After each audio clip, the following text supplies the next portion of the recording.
Hi, this is Joel with Lifetime Commercial Roofing. Thanks for tuning in again with us on our Tech Tuesday video. Today's video, Cody's going to talk to us about whether or not leaks are coming in through your roof or they're coming in through the wall. He's going to show us how that's done. Check this out.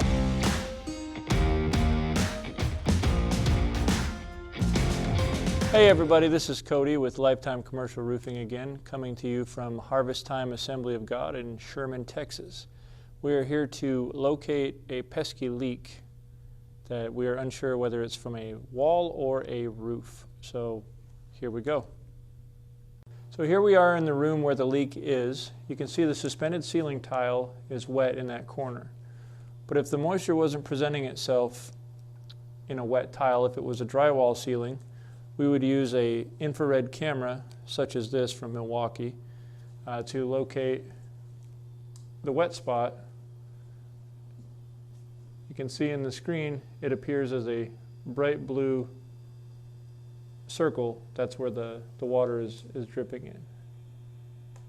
So we've located the leak by stepping off the distance relative to the exterior walls of the building, and we've located the general area of the leak. Now we need to go up on the rooftop and try to identify potential areas where it might be coming in. So this is the area that we have traced the leak to, and under normal circumstances we would be looking at the roof for penetrations such as a pitch pan or a pipe flashing like this. This is where most of our common leaks occur. Inside corners, flashing details. But in this instance, we have discovered it is a wall leak at the stucco head wall. So this is a ephes. It's a foam board with a stucco coating on it. And here we have a flashing detail where the ductwork goes into the wall. So potential area for intrusion would be along this wall here where the ceiling is cracked out. See that large fracture up there? Other areas are this sealant edge along the EPDM flashing. The ceiling is coming out, water can run in here, and we have water dripping out from inside of the flashing area. There should not be water anywhere in this area, but there is.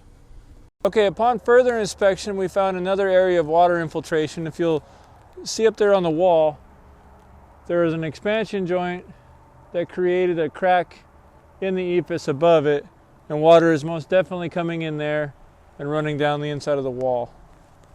This is a common defect in ephes and stucco walls at expansion joints. Okay, so now that we've found the problem, let's talk about the solution. The standard fare temporary fix would be to get some color match sealant and smear it in the crack, call it a day. But that's only a temporary fix because caulking will shrink and crack out again. A long-term solution would be to use a fiber mesh with an overlay of texture stucco cement over the top of it. And that way it would blend in with the wall. It wouldn't look like a crack repair. Around the AC unit where the ductwork goes through the wall, we would reseal the flashing, and then we would cover that with a new metal flashing to protect it from the elements. All right, let's talk a little bit about building maintenance. By having a trustworthy contractor do a yearly inspection on your property to identify potential problems and leaks, you can save yourself a ton of time and money on interior repairs by identifying exterior problems before they become an interior problem.